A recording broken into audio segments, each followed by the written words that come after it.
The email sat in my inbox like a ticking bomb. Dear Mrs. Annie Thompson, regarding your involvement in the Oakwood Heights development project. I blinked, read it again. Oakwood Heights?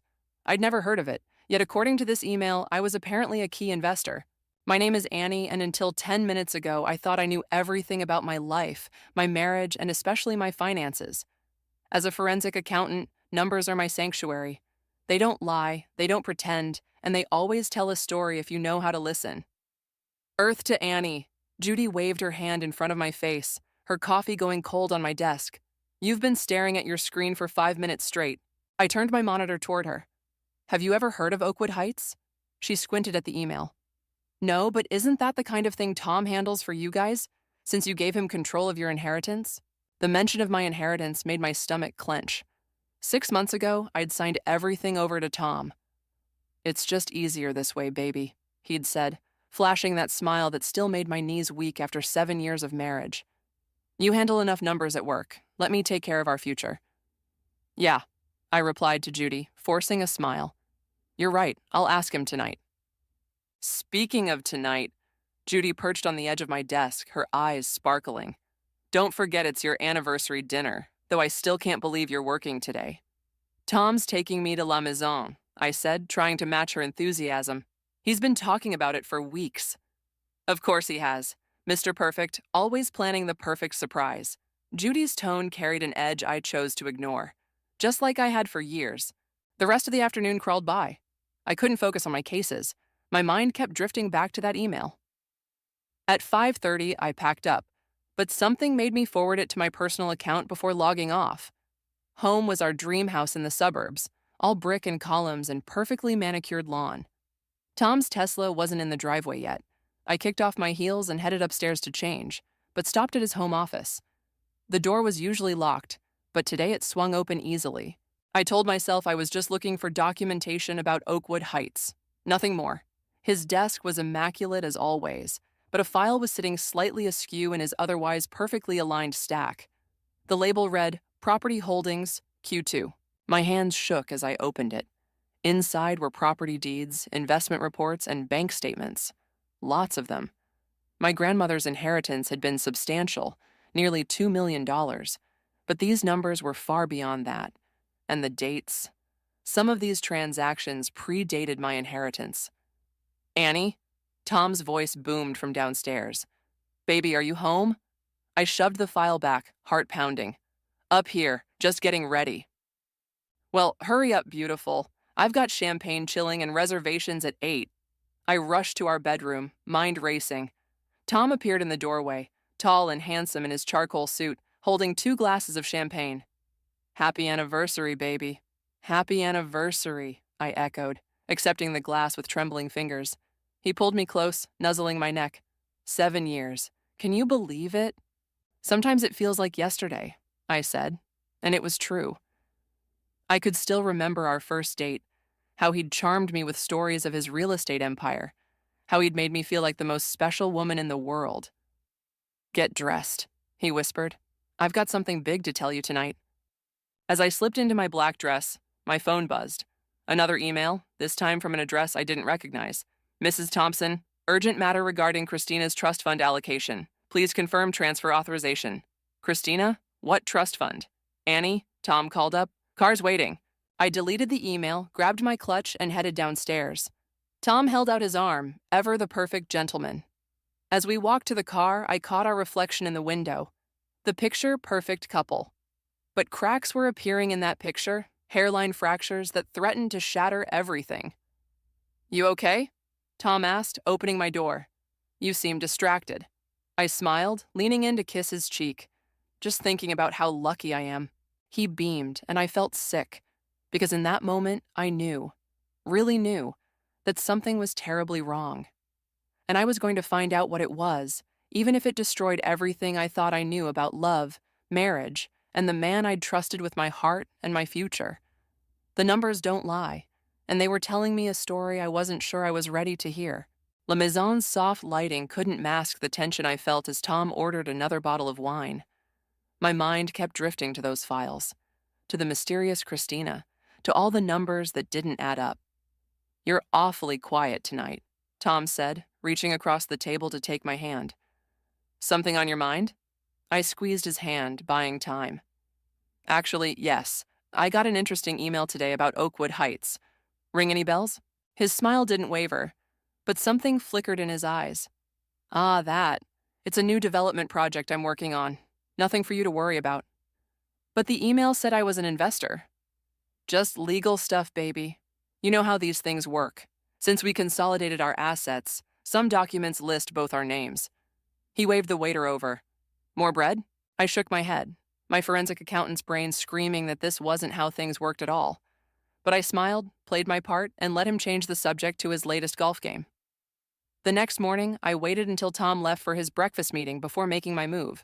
His office password took 3 attempts: our wedding date, his birthday, and finally success with his college football number. Amateur. Okay, Tom, I muttered.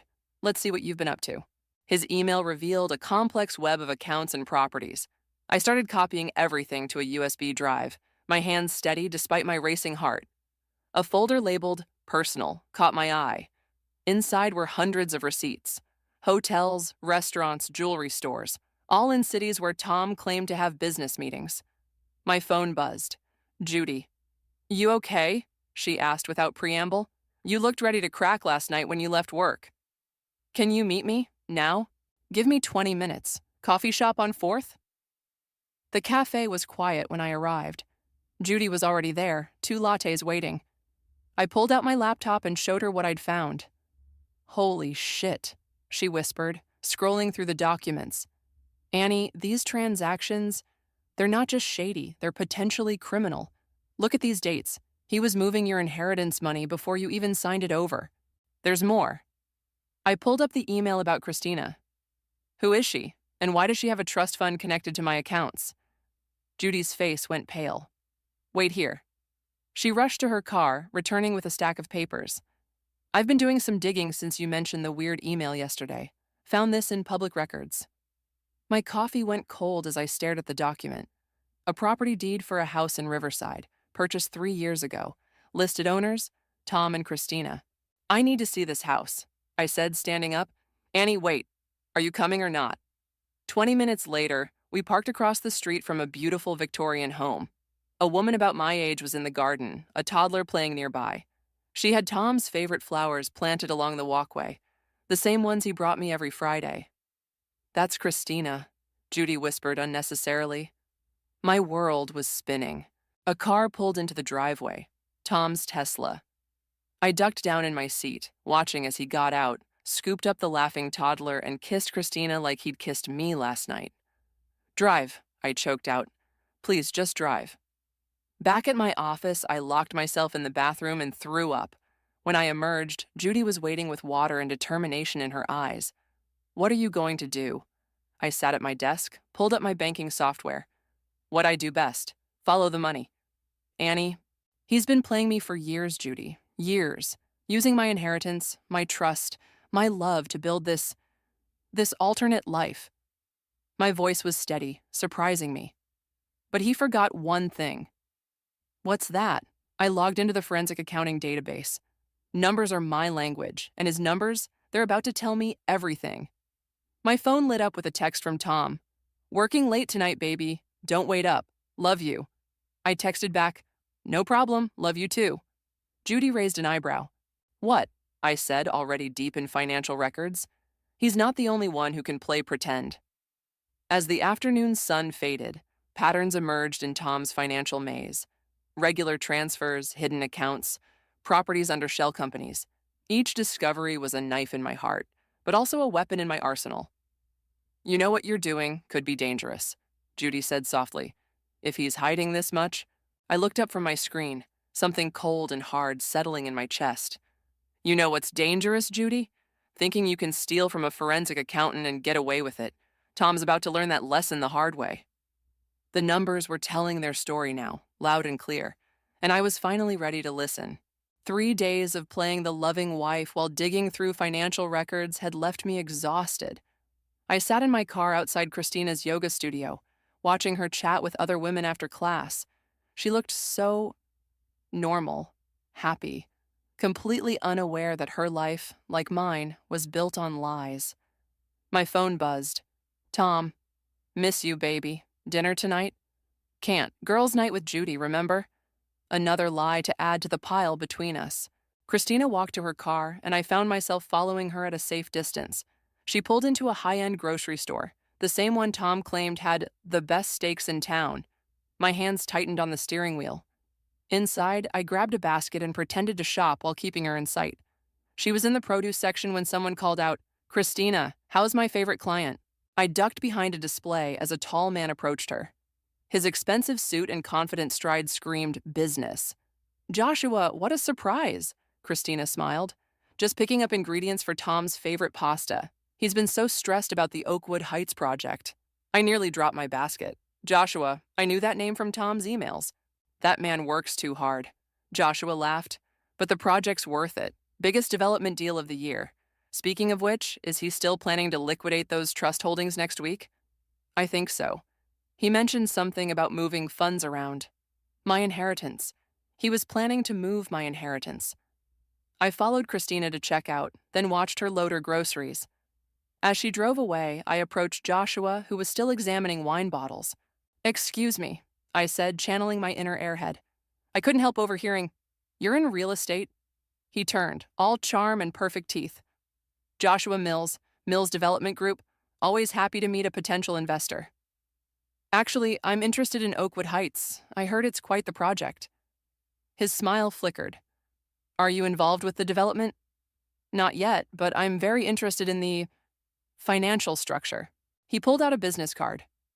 "Why don't you call my office? We can discuss opportunities." Back in my car, I Googled Mills Development Group. Their website listed Tom as a partner, something he'd never mentioned. I called Judy. "I need you to do something crazy," I said when she answered. "Crazier than stalking your husband's other wife?" "I need you to get me into a meeting with Joshua Mills." Silence. Then, "The real estate developer? How? You're still friends with his secretary, right? From spin class?" "Annie, please, Judy, I need to know what Tom's planning." She sighed. "Fine, but be careful. You're playing with fire." 2 days later, I sat in Joshua's plush office, wearing my sharpest suit and my game face. "Ms. Walker," he said, using the fake name Judy had given his secretary. "How can I help you?" "I'm interested in investing in Oakwood Heights. But first, I need to understand the current ownership structure." He leaned back, studying me. "That information is confidential." "Of course, but surely you can tell me about the trust fund allocations, the ones being liquidated next week?" His face hardened. "Who are you, really?" I stood, smoothing my skirt. "Someone very interested in Tom's financial decisions. Give him a message for me. Annie says hello." I was halfway to the door when he called out, "Wait." I turned. He looked shaken. "You're Tom's wife. But he told us you were aware of everything." "Did he? How interesting. What else did he tell you?" Joshua ran a hand through his hair. "Look, I don't want any part of whatever this is. But you should know, the trust liquidation, it's happening tomorrow, not next week." My heart stopped. "Thank you, Joshua." I drove straight to the bank, my mind racing. Tom had access to my accounts, but some things still required my signature. Unless... The bank manager's face told me everything before she spoke. "I'm sorry, Mrs. Thompson, but those documents were processed last week. Your husband had power of attorney." "Power of attorney?" My voice cracked. "That's impossible. I never signed..." She pulled up the document on her screen. There it was, my signature, perfectly forged. I stumbled out to my car and called Judy. "He forged my signature. He's taking everything tomorrow. Come to my house. Now." As I drove, my phone lit up with a text from Tom. "Surprise! Booked us a weekend getaway. Pack your bags, baby. Leaving tomorrow morning." Of course. He was planning to be gone when the transfers went through. My hand shook as I typed, "Can't wait. Best husband ever." The lies came so easily now. But tomorrow, everything would change. Tomorrow, Tom would learn that he wasn't the only one who could play this game. And I was playing to win. Judy's dining room table disappeared under stacks of documents as we worked through the night. Every bank statement, every property deed, every forged signature told another piece of Tom's story. "Look at this," Judy said, holding up a birth certificate. Christina's son. He's 2 years old. My coffee cup froze halfway to my lips. 2 years? That means he was sleeping with her before your wedding. The cup shattered against the wall before I realized I'd thrown it. Sorry, I whispered, but Judy was already cleaning up. Don't apologize. Break everything. You've earned it. My phone buzzed. Tom's hourly check-in. Almost packed, baby? Can't wait for our romantic weekend. I texted back a heart emoji, then turned to Judy. I need to get into that safety deposit box. The one you found the key for? It's at First National, box 2317. I pulled out Tom's bank records. He visits it every month, always after making large transfers. How are you going to access it? It's probably in his name. I smiled grimly. Actually, it's in mine. Another thing he forged, but this time that works in my favor. First National opened at 9 a.m. I was there at 8:55, dressed for my romantic weekend, suitcase in the car. The bank manager recognized me. Mrs. Thompson, your husband mentioned you'd be coming. My heart stopped. He did? Yes, he called yesterday to add you to the access list. Said it was an anniversary surprise. Of course. He needed me to have access so nothing would look suspicious when he emptied it. I forced a smile. That's my Tom. Always thoughtful. The box was larger than I expected. Inside, I found stacks of cash, multiple passports, some with Tom's picture under different names, and a USB drive. Could I have a moment alone? I asked the manager. To appreciate my surprise? In the private viewing room, I plugged the USB into my phone. Folders upon folders of offshore account details, property holdings, and emails appeared. But what caught my eye was a video file labeled Christina Wedding. My hands shook as I pressed play. There was Tom in a tuxedo, standing at an altar. Christina walking down the aisle in white. A different ring, a different ceremony, a different life, dated just 6 months after our own wedding. Mrs. Thompson, the manager knocked. Your husband is on the phone for you. I quickly copied everything to my phone, returned the USB, and closed the box. At the counter, I took the phone with steady hands. Hey, baby. Tom's voice oozed charm. Where are you? I'm about to head home to pick you up. Just finishing up at the bank. Had to deposit some checks before we leave. A pause. The bank? Which branch? The one near work. Why? No reason. See you soon, baby. I handed back the phone and walked calmly to my car. The moment I was inside, I called Judy. He knows. He's coming here.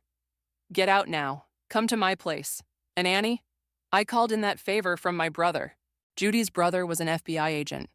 When I arrived at her house, he was waiting with 2 other agents. Show them, Judy said. I connected my phone to Judy's laptop and displayed everything. The forged documents, the offshore accounts, the multiple identities, and finally the video. Mrs. Thompson, Agent Mike leaned forward. Your husband isn't just committing fraud. This is international money laundering. And that second marriage? That's bigamy. My phone buzzed. Tom again. Where are you? I'm at the bank, but they said you left. Another text followed. Baby, whatever you found, we can talk about it. I can explain everything. And another. Annie, think carefully about what you're doing. He's scared, Judy said softly. Good. I turned to Mike. What do you need from me? Everything you've shown us, plus your testimony. We've been building a case against several developers involved in international money laundering. Your husband's name came up, but we couldn't prove anything. Until now. My phone buzzed one more time. I'm coming home. Be there. I looked at the agents. He's going to our house. He thinks I'm there. Mike nodded to his colleagues. Let's move. As they prepared to leave, I stared at my wedding ring. All those years. All those lies. I slipped the ring off and placed it on Judy's table. Annie. Judy touched my arm. Are you sure about this? Once it starts, I thought of Christina's son, innocent and unknowing, of my grandmother's inheritance, meant to secure my future, now funding Tom's double life, of all the careful deceptions and casual cruelties. I'm sure, I said, and my voice was steel. It's time for Tom to learn that karma doesn't need to be patient forever. Sometimes karma just needs the right evidence. The FBI set up surveillance in our house while I sat at the kitchen island. exactly where a loving wife would wait for her husband.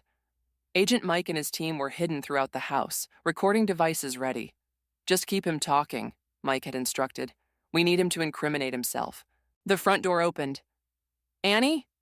Tom's voice carried that perfect mix of concern and authority that had fooled me for so long. Baby, are you here? In the kitchen. He appeared in the doorway, handsome and collected as ever, but his eyes darted around the room. You scared me, disappearing like that. Did I? I kept my voice neutral. Like you disappeared to Riverside every Thursday? He didn't flinch. Professional liar that he was. What are you talking about? Christina seems nice. Your son looks just like you. Now he flinched. Annie, let me explain. Explain what? The forged signatures? The stolen inheritance? Or maybe explain how you managed to marry her when you were already married to me. He moved closer, hands raised like he was approaching a scared animal. Whatever you think you found, it's not what it looks like. I had to make some complicated business moves to protect our future. Our future? I laughed. Or your future with Christina. Christina means nothing. She's just part of a business arrangement. Does she know that? Does your son know that?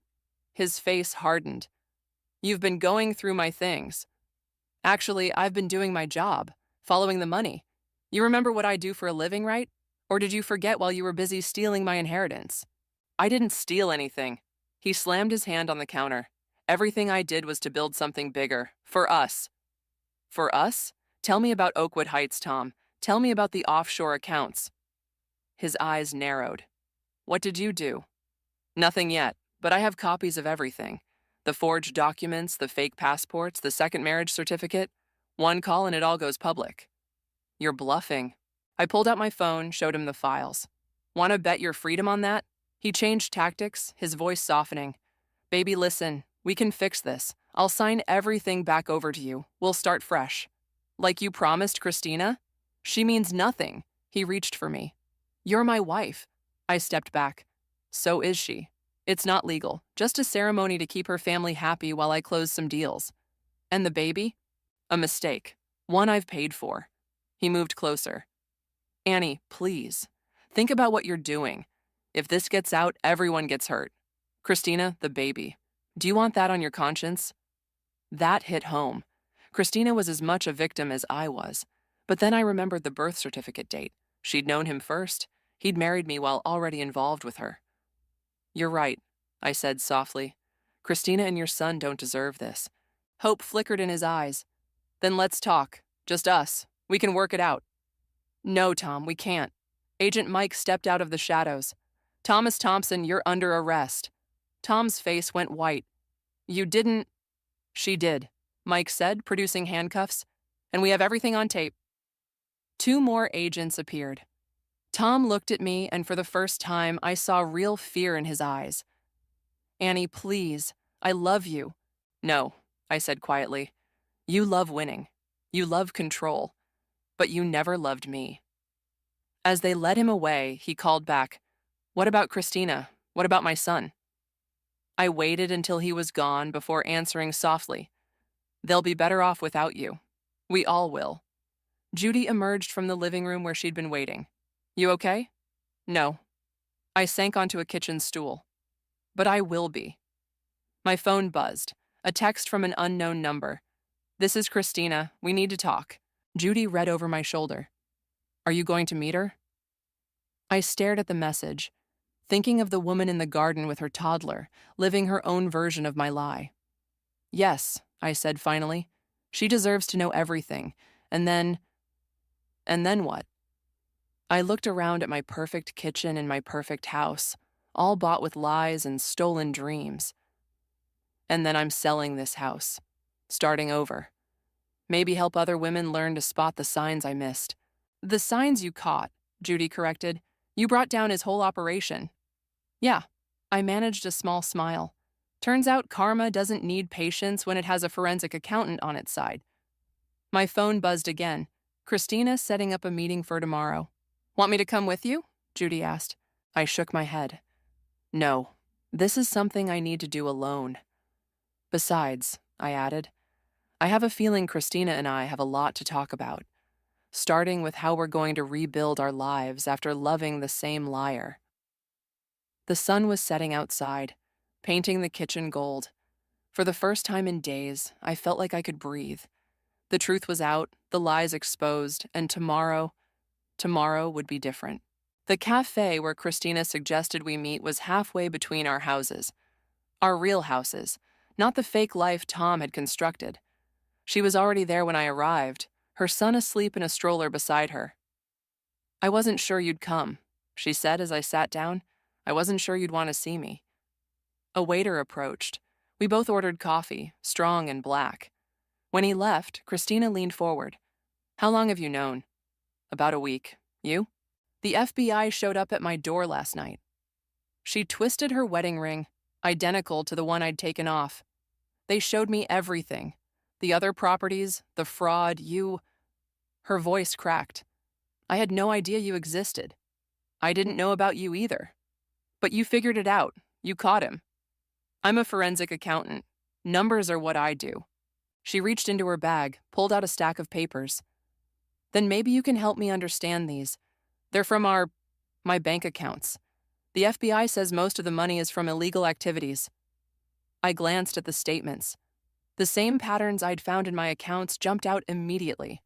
"He moved money between Shell's companies," I explained, "made it look like legitimate business transactions, using my name, my signature. Mine too." Her son stirred in the stroller. She reached out automatically, soothing him with a gentle touch. "James," she said softly. "That's his name. Tom insisted on it, said it was his father's name." His father's name was Robert. Christina's hand froze. Everything was a lie, wasn't it? "Down to the flowers he brought us. Same kind, same day of the week." She laughed, a harsh sound. "Friday afternoons. Peonies." He really wasn't very creative. Our coffee arrived. We both stared into our cups, the weight of shared betrayal hanging between us. "What happens now?" Christina asked. "The FBI is freezing all his assets, but anything we can prove was legitimately ours, we can keep." "I don't want his money. Neither do I, but—" I nodded toward James. "He deserves security. They're saying Tom could face 20 years. More, probably. The international accounts complicated things." Christina's phone buzzed. She checked it, her face hardening. "His lawyer, again, wants me to help build his defense." "What are you going to do?" "Tell the truth, that I was as fooled as you were." She looked up. "Unless you need me to say something else?" I shook my head. "The evidence is enough. Your testimony would just be confirmation." James woke up then, his sleepy eyes so much like Tom's it hurt. Christina lifted him, and he snuggled into her shoulder. "I'm selling my house," I said suddenly. "Starting fresh. I can't afford to keep mine. Not without—" She trailed off. "I might have a solution." I pulled out my laptop, showed her what I'd been working on. "My grandmother's inheritance? What's left of it? I'm using it to start a foundation. For women like us, people who've been financially manipulated or defrauded." "A foundation?" "Education, legal support, emergency housing. The FBI says there are more victims out there. Other women Tom scammed." Christina was quiet for a long moment. Would you need help running it?" "Actually, I was hoping you'd say that. You have a business degree, right? How did you—" "Found your LinkedIn. Did some background checking. Hope you don't mind."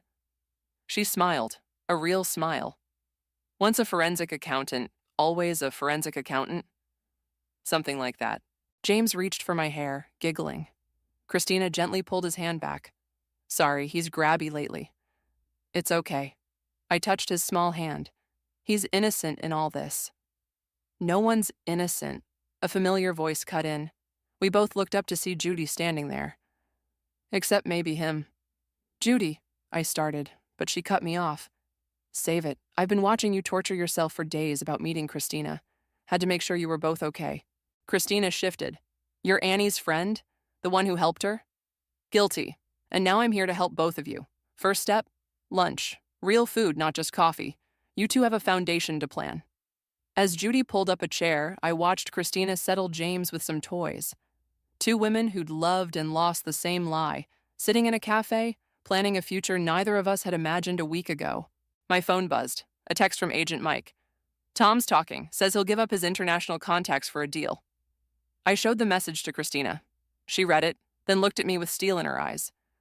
Let him talk, she said. We've got better things to do. Judy raised her coffee cup. To new beginnings?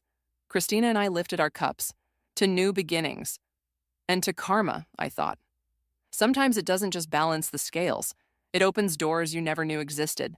6 months passed like a whirlwind. The foundation was taking shape, and Christina and I had developed a rhythm, working together to help other women while rebuilding our own lives. Then came the call we'd been dreading. The plea hearing is tomorrow, Agent Mike said. Both of you should be there. I glanced across our new office at Christina, who was bouncing James on her knee while reviewing grant applications. We'll be there. The courthouse loomed gray and imposing the next morning. Judy met us outside, coffee in hand. Ready? She asked. No, Christina and I said simultaneously. Inside, the courtroom was packed. Joshua was there, along with other developers caught in the FBI's net. Tom's lawyer bustled around, papers flying. Then they brought Tom in. Prison hadn't been kind to him. His designer suits were replaced by orange, his confident stride by shuffling steps. But when he saw us, that old charm flickered to life. Annie, he called out. Christina, please, can we— Mr. Thompson, the judge cut in. You'll refrain from addressing anyone but the court. The proceedings began. The prosecutor stood, listing charges that seemed endless. Fraud, money laundering, bigamy, forgery, international financial crimes. The defendant has agreed to provide information about his international contacts in exchange for consideration in sentencing, she concluded. Tom's lawyer rose. My client has shown remorse. He's cooperated fully. Objection! A new voice rang out. A woman in a sharp suit stood up. Your Honor, I represent additional victims who've come forward. My heart stopped. This wasn't part of the plan. The lawyer continued. 3 more women have provided evidence of Mr. Thompson's fraudulent marriages and financial schemes. Same pattern, different cities? Christina grabbed my hand. Tom's face went ash gray. Approach the bench, the judge ordered. While they huddled, I turned to Agent Mike, who sat behind us. Did you know about this? He nodded grimly. Found them last week. Tom was busier than we thought. The judge cleared his throat. In light of this new evidence, I'm rejecting the plea deal. Mr. Thompson, you've demonstrated a pattern of deliberate deception that goes beyond the original charges. Tom jumped up. Your Honor, please, I can explain. Sit down, Mr. Thompson. Based on the severity and scope of your crimes, I'm sentencing you to 25 years in federal prison. Additionally, all assets will be frozen and investigated. The gavel cracked like thunder. As guards approached Tom, he turned to us desperately. Annie, Christina, please. I did it for us. For James. Christina stood, James sleeping against her shoulder. No, Tom. You did it for yourself. Always for yourself. They led him away. The other women, his other victims, huddled together near the back. I approached them slowly. I'm Annie. This is Christina. We run a foundation for survivors of financial fraud. If you need help, one woman stepped forward. I'm Rachel. Tom, he took everything from me 3 years ago. Not everything, Christina said firmly. He didn't take your strength or your future. Outside the courthouse, reporters swarmed. Agent Mike ran interference while Judy got our cars. Annie, Tom's lawyer called out. A moment? I turned. He held out an envelope. He wanted you to have this, both of you. Christina and I exchanged looks. Together, we ripped the envelope in half. We don't need any more of his words, I said. The lawyer nodded slowly. I'll let him know. That evening, we all gathered at my new apartment, smaller than the old house, but honestly mine. Rachel and the other women joined us. Judy ordered pizza. James played with toy cars on the floor. To justice, Judy raised her glass. To freedom, Rachel added. To the future, Christina said. I looked around at these women, each carrying their own story of betrayal and survival. To us, and to every woman still out there, thinking she's alone, we'll find them. My phone buzzed. Another message from someone who'd seen the news, seeking help. I showed it to Christina. Ready to get back to work? She asked. Always. As everyone shared stories and support, I stepped onto my small balcony. The city lights sparkled below, each one perhaps hiding another story like ours. But now we had a way to help, to turn our pain into purpose. Judy joined me.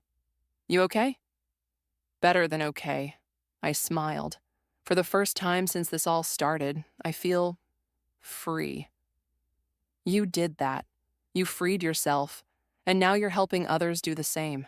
Inside, Christina was showing Rachel our foundation's website. James had fallen asleep on the couch, surrounded by strong women who would make sure he grew up knowing the truth about love, trust, and justice. Tom thought he was building an empire on lies. Instead, he'd accidentally created something powerful and real, a network of survivors turned warriors, ready to fight for those who needed us most. Karma had done its job. Now it was our turn to do ours. The Foundation's office buzzed with activity as I reviewed our latest case files. Rachel had joined our team full-time, her legal background proving invaluable. Christina managed operations while juggling preschool schedules for James. My phone lit up with a news alert. Developer Joshua Mills pleads guilty in international fraud case. Christina, I called out, look at this. She leaned over my shoulder, James coloring quietly at her feet. Another one down. How many does that make now? 7 of Tom's former associates. I scrolled through the article. Joshua's testimony implicated 3 more. Mom! James tugged at Christina's sleeve. Look what I drew. She knelt down to admire his artwork, a house with multiple stick figures in front.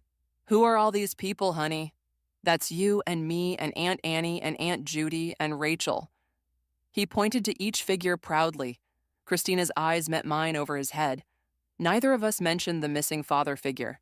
Judy burst through the door, waving a folder. You're not going to believe this. What now? I asked. Remember that safety deposit box? The one where you found the USB drive? She spread photos across my desk. The FBI just found more. Dozens of them, all across the country. Rachel joined us, examining the evidence. These could help us identify more victims. Already on it, Judy said. 5 women have come forward since this morning. My computer pinged. An email from Agent Mike. Need you at the prison. Tom's asking for you. Says he has information about offshore accounts we haven't found yet. Delete it, Christina said firmly. I shook my head. Those accounts could help his victims recover their money. Annie, Judy's voice held a warning. I'm not going alone. I looked at Christina. Coming? The prison visiting room was cold and sterile. Tom sat behind the glass, orange jumpsuit hanging loose on his frame. His eyes lit up when he saw us. Annie, Christina, thank you for... Save it. Christina cut him off. The accounts. Where are they? His smile faltered. I've had time to think. About everything I did, everyone I hurt. The accounts, I repeated. First, I need you to know... No. I leaned forward. You don't get to explain or apologize or try to manipulate us again. The only thing you get to do is help make this right. He stared at us for a long moment. Then, deflating, he recited account numbers and passwords. That's everything? Christina asked. Everything. He glanced at the guard, then lowered his voice. How's James? Happy, she said. Loved. Surrounded by strong women who'll make sure he never becomes like you. As we stood to leave, Tom pressed his hand against the glass. I really did love you both. No, I said quietly. You loved what we represented. Opportunities to take, lives to control. But we're not your opportunities anymore. We're your karma. Outside, Christina released a shaky breath. That's the last time. No more visits, no more messages. Agreed. Back at the office, Rachel had organized an impromptu support group session. Women sat in a circle sharing stories of betrayal and recovery. I thought I was stupid, one woman was saying. How could I not see it? You weren't stupid, Rachel assured her. These men are professional manipulators, but you're stronger than their lies. James tugged at my sleeve. Aunt Annie, can we get ice cream? After the meeting, buddy. Why don't you show me more of your drawing? He pulled me to his coloring corner, chattering about his artwork. Christina watched us, smiling. He doesn't ask about Tom anymore, she said softly, because he has everything he needs right here. Judy appeared with fresh coffee for everyone. New client coming in tomorrow. Similar pattern to Tom's other cases. We'll be ready, I said. As the support group wrapped up, women exchanged phone numbers and hugs. One stopped by my desk. I was drowning before I found you, she said. Thank you for showing me I'm not alone. I handed her our foundation's card. You never were. And you never will be again. The setting sun painted our office golden. Rachel and Judy were planning tomorrow's cases. Christina helped James pack up his crayons.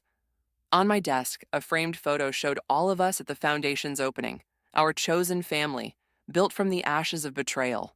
My phone buzzed. Agent Mike, offshore accounts checkout. Recovery process starting. You did good. I looked around at what we'd created. Not just a foundation, but a fortress of strength and support. Tom thought he was building an empire of lies. Instead, he'd given us the tools to build something far more powerful. Truth, justice, and healing. Ready to go? Christina asked, James's hand in hers. I grabbed my bag, leaving Tom's final message unread in my inbox. Ready. We had work to do. Women to help. Lives to rebuild. And we'd do it together. Stronger than any lie. More powerful than any betrayal. That was the truest karma of all.